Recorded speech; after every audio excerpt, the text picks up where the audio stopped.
Welcome back to another technical deep dive here in the debug zone.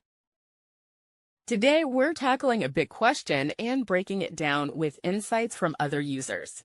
Hopefully, this clears up some misconceptions and helps you get the answer you need. So, buckle up, stay a little curious, and let's jump right in.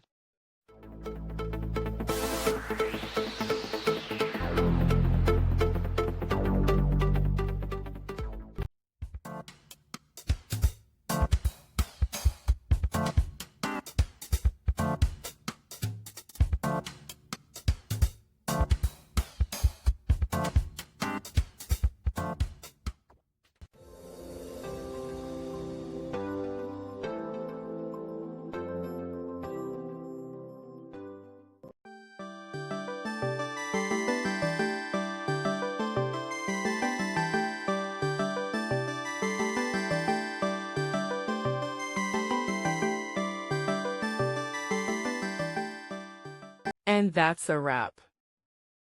I hope you found the answer you were looking for. If you did, take a second to hit that subscribe button. It really helps out.